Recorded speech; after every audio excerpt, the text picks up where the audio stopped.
any other offers us the future that we deserve. The Barbados Labour Party offers strong leadership, a dedicated team, hard workers. We know what it is like to take a country from the brink of disaster and to pull it back, to revive a drooping economy. We know what it is like to create jobs, put people back to work, and put money in their pockets. And I stand here in support of the Barbados Labour Party because they espouse the policies and the programs that I want for my children and my children's children. Now, I want to introduce myself to you as a candidate. And I want to say to you that I was the beneficiary of policies of the Barbados Labour Party as a young person. In fact, at the very personal level, none other than Henry Ford,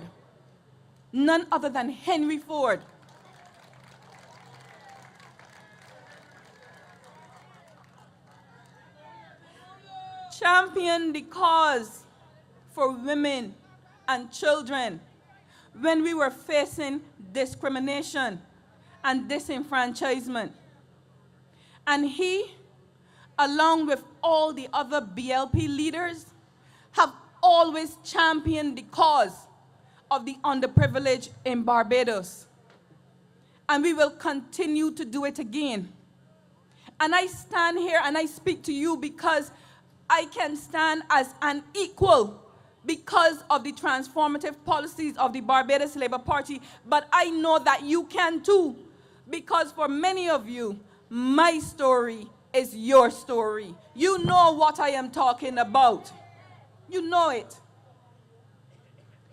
And friends, I want to say to you today that I consider it a privilege and an honor to vie for, and with the support of God and the members of Christchurch West, to represent the very constituency that Henry Ford represented. And I intend to serve with the same distinction as Sir Henry Ford. I am inspired by the young people in Christchurch West who are vibrant and who are alive and who are excited by the prospect of a Barbados Labour Party's government re-entry. I am inspired by young people like Lorena from Fords Road and Shari from Bonnets. Young women, intelligent.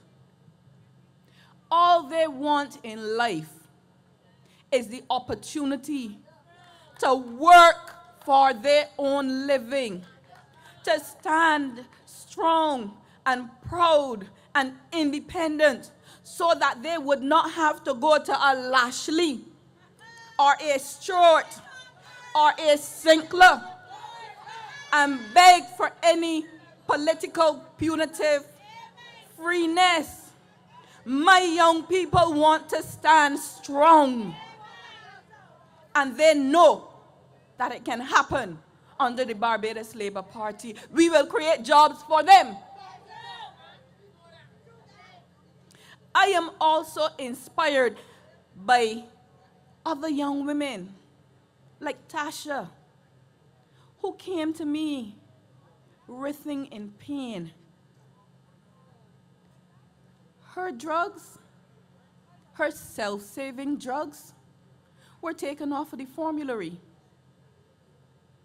The cost at a private pharmacy is prohibitive. It is too much for her to bear.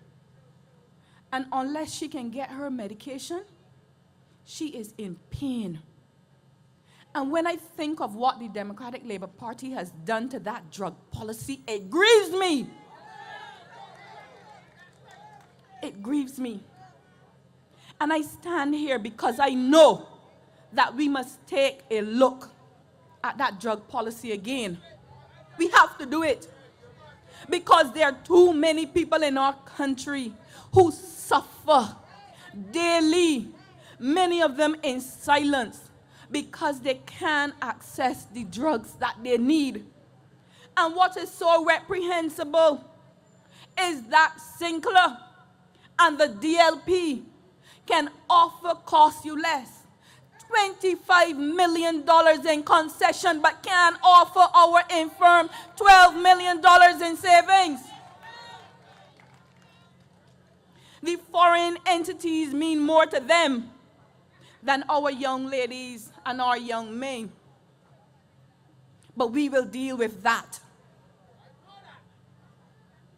And then also, I am inspired and I am blessed by people like Miss Alma Ray from 4th Avenue Hearts Gap.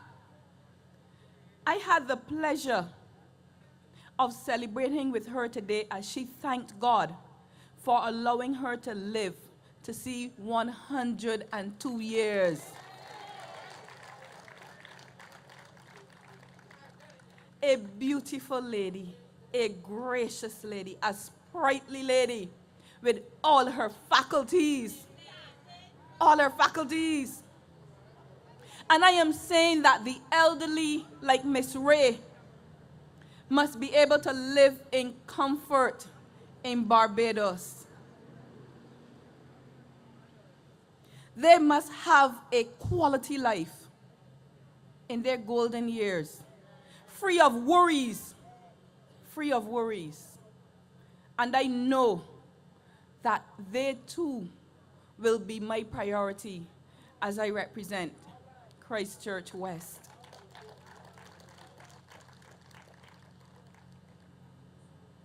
Now, as I stand here asking you to support the Barbados Labour Party, I do so on the backdrop that every time we come to government, we move this country forward.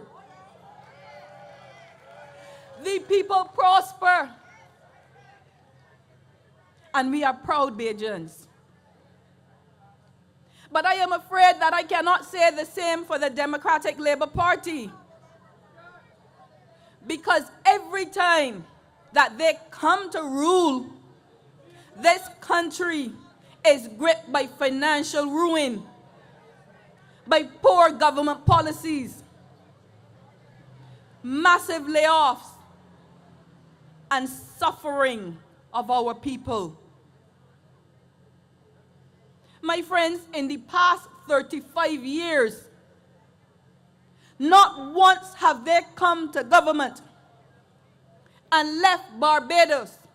You, the people, not once have they left Barbados better than they found it, always worse. And the Barbados Labour Party has to return and save the country.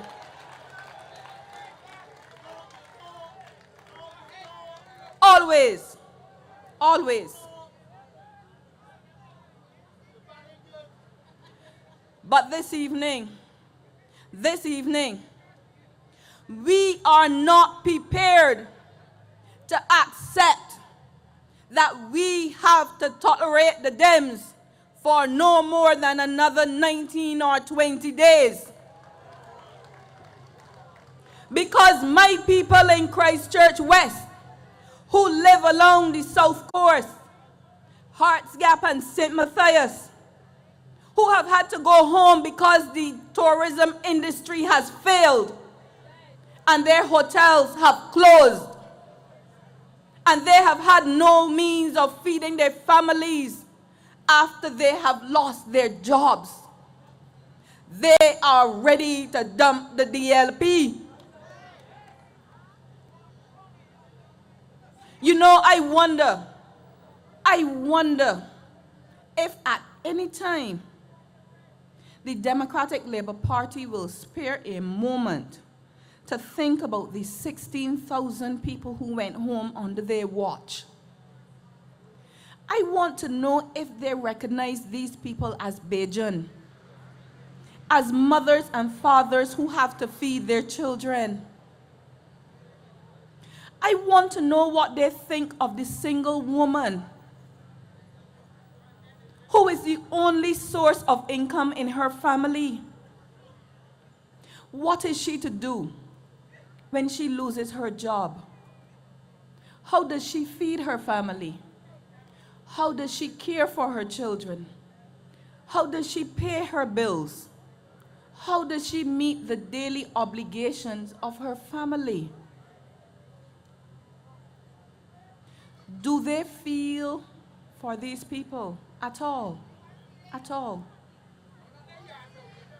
And the truth is that they have closed their ears to the sufferings of Bajans for the past 5 years.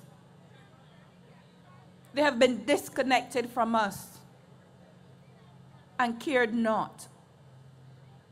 But we must bring these people back into the fold, because they must be given an opportunity to feed their families again, to live like human beings, to stand proud as Bajans.